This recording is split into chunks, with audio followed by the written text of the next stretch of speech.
Hello दोस्तों, मैं रामनिका गांधी। मैं एक होम्योपैथिक विशेषज्ञ हूँ। आज मैं बात करूंगी कि कैंसर कैसे होते हैं और कैंसर अगर हो जाए तो क्या क्या सावधानियां रखें और कैसे कैंसर को दूर भगाया जा सकता है।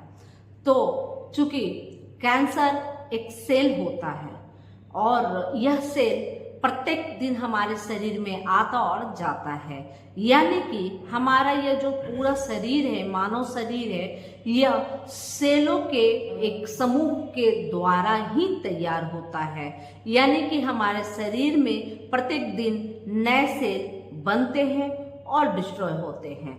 तो चूंकि ऐसा है कि हमारे शरीर में अनगिनत सेल बनते रहते हैं और डिस्ट्रॉय होते रहते हैं, और जब एबनॉर्मल तरीके से सेल की वृद्धि होने लगती है और वो डिस्ट्रॉय नहीं होता, उसी स्थिति को कैंसर कहते हैं। यह हमारे शरीर के किसी भी हिस्से में, किसी भी ऑर्गन में ऐसी स्थिति पैदा हो सकती है। और जब यह जिस ऑर्गन में, जिस स्थान में अगर यह सेल बनते हैं और यह समाप्त नहीं होते, एबनॉर्मल तरीके से इसमें वृद्धि होती है, तो इसे ही कैंसर जैसी बीमारी कही जाती है। और इस कैंसर को हम लोग बहुत तरह की सावधानियां बरत कर इसे रोक सकते हैं। हमारे पूर्वज कभी भी पैकेट बंद चीज़ों का इस्तेमाल नहीं करते थे। उस जमाने में रिफाइंड चीज़ों का इस्तेमाल नहीं करते थे। रिफाइंड चीज़ यानी कि रिफाइंड तेल, रिफाइंड आटा, रिफाइंड शुगर, रिफाइंड नमक, सब कुछ आजकल के समय में रिफाइंड हो गया। और इसकी वजह से ही अधिकांश लोगों के घरों में इस तरह की बड़ी बड़ी बीमारियां और समस्या आती रहती है।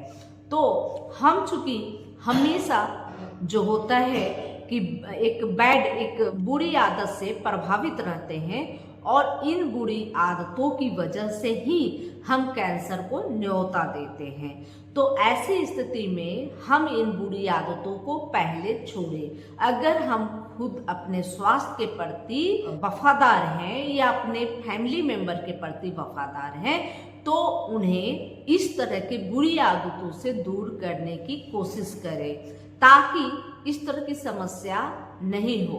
पहले के समय में प्लास्टिक जैसी चीजों का इस्तेमाल नहीं किया जाता था, तो ऐसी स्थिति में हमें कैंसर जैसे सेल नहीं बनते थे या बहुत कम बनते थे।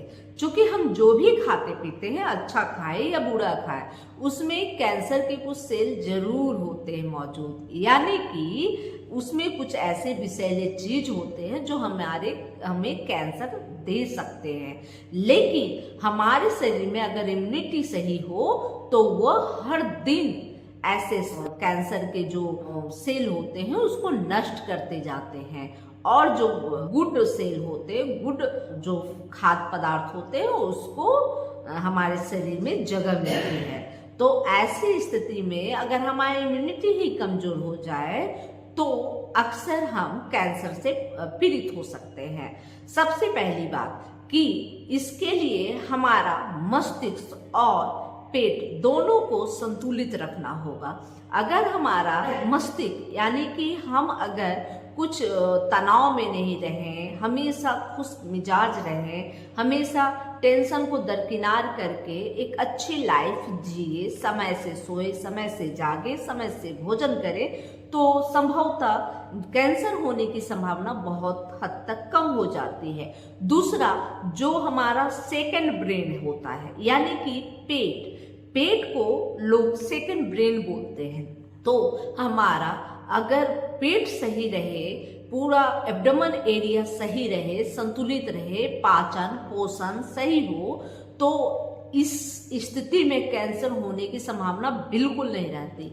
अब बात यह है कि अगर जो हम भोजन करते हैं उसमें बहुत तरह के mineral, vitamin, protein, calcium, iron सब कुछ होता है, लेकिन अगर हमारा पेट सही नहीं रहे, हमारा आइस्टीन बड़ी आंतें, छोटी आंतें, अगर कहीं ना कहीं अगर उसमें कोई इन्फेक्शन है या कोई रुकावट है या उसमें कोई मतलब वो ऑर्गन अगर खराब चल रहा है, बीमार चल रहा है, तो जो हम खाते पीते हैं उसमें कोई अवशोषण नहीं हो पाता, यानी कि जो भी खाते हैं वो डायरेक्ट स्टूल या यूरिन के माध्यम से निकल जाता है।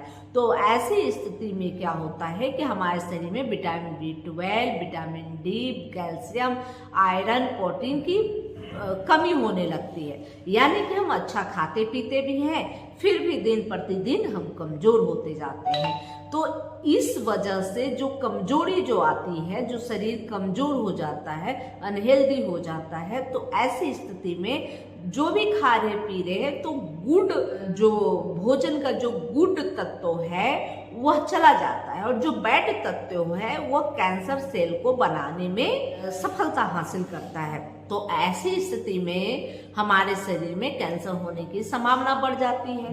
पहले तो ये छोटी मोटी बीमारियां होती है, यानी कि डाइजेशन बिगड़ता है, विटामिन B12 की कमी दिखती है।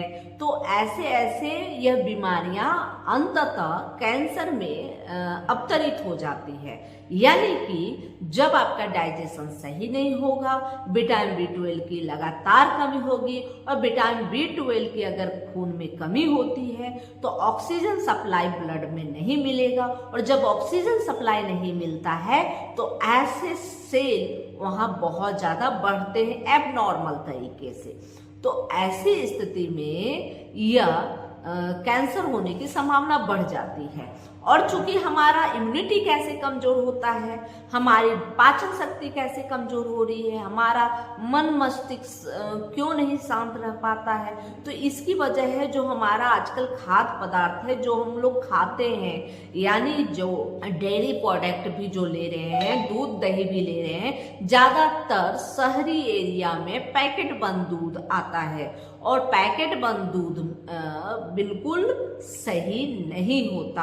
आप ट्राई करके देखें, ओरिजिनल आप अपने हाथों से अपने गाय के दूध को निकाल के देखें और पैकेट वाले दूध को देखें। आप देखेंगे कि पैकेट वाला दूध ज़्यादा गाढ़ा है।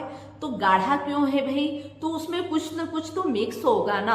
अगर उसकी चाय आप बनाते हैं तो बहुत ही टेस्टी आपको नजर आती है, लेकिन घर की जो चाय होती है वो पतली नजर आती है। बिल्कुल दूध में आप बनाएं लेकिन पतली ही नजर आएगी।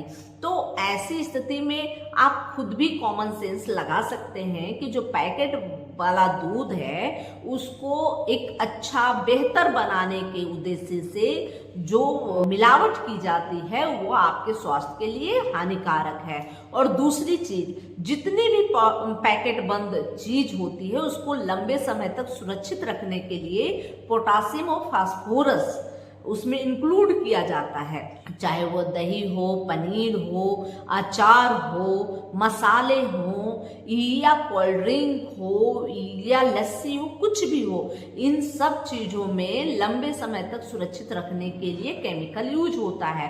पहले हम लोग चक्की के आटों का सेवन करते थे जिसमें प्रॉपर मात्रा में चोकर रहता था, लेकिन आजकल हम लोग गेहूं कौन धोएगा, कौन सुखाएगा, कौन कैरी करेगा, तो यह सब लफड़ा होता है और टाइम का बचत होता है, क्योंकि आजकल हम लोग आलस ज्यादा शरीर में करते हैं और सोचते हैं कि पैकेट वाला आटा लेके आए और रोटी बनाए। बहुत अच्छा रोटी बनता है और अच्छा भी लगता है।